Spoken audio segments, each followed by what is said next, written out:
Mid-back pain. Oh, this is my favorite. I love talking about this. Everybody has neck and low back pain. But once in a while, actually about 40 times a day, we hear about this area right here. Hey doc, I got this little point right back here. I got a rib out. Those are my knots. So I would love to address this. Just take the time to address this. There's so much you guys can do at home to be dependent, so you don't have to come to the chiropractor all the time. I'm sure you've heard that before. If you take a look at me from the side, I would say at least 80% of America is sitting on a regular basis, okay? And we all know we sit like this, right? We have our chin out, shoulders forward, we're slumping in a chair, we're holding ourselves up, we're crossing our feet, we're doing a lot of things, right? How often do you see somebody sitting up tall, kind of breathing through their belly, right? We see little kids do this. They got cute little bellies that are breathing in and out. And I'm just going to tell you a quick story about how this all begins. So your spine matures at around 28. At 28 years old, you've gone from when you're born, mostly cartilage, all the way to bone.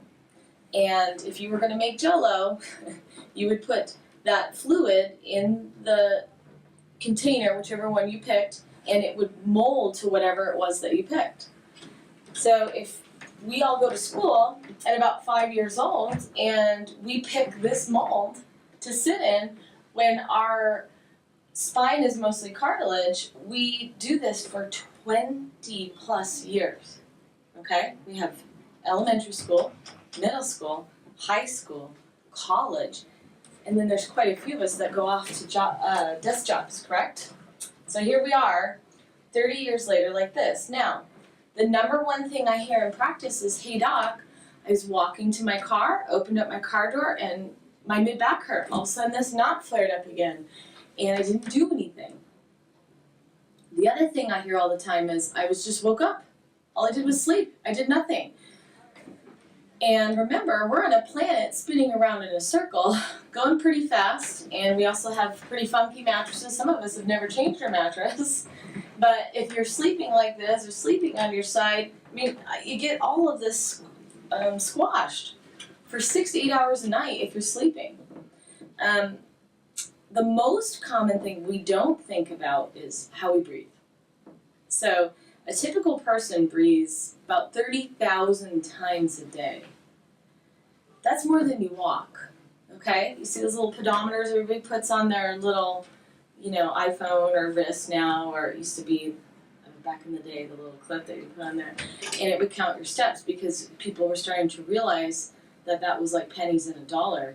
And every patient, when they come in and they slip or fall, they have 100% of a problem immediately. I don't need to tell you where you're injured. You fell or had an injury there. But a lot of times, we have to play detective and find out where your injury is if you've had a little percentage over a long period of time. That's not 100% immediately.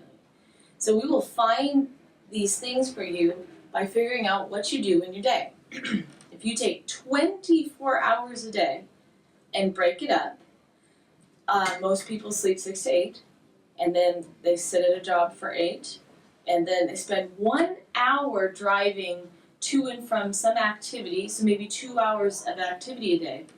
And that whole entire day with you sitting set you up for failure at that moment.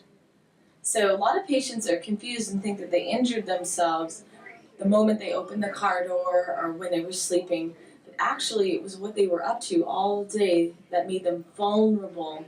And as we say in the office, it was the last bend in the paperclip. If I take a paperclip and I just keep bending on one spot, eventually there's the last bend. And we can, do an exam on your spine and figure out where that weak spot is so that you don't have the last bend.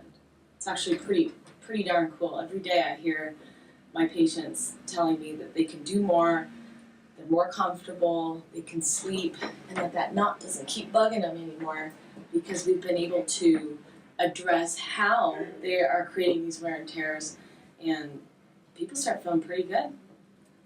The other thing that we love to celebrate in the office is once we identify that, they don't have the problems in the future. So my patients will come and get checkups, and good thing you don't need an adjustment twice a day like you have to brush your teeth. However, you do need to get lined up every 30 days or so because of how many crooked things we do every 24 hours in 30 days. And when we do that, there's tons of problems patients never have. And that's the best way to celebrate.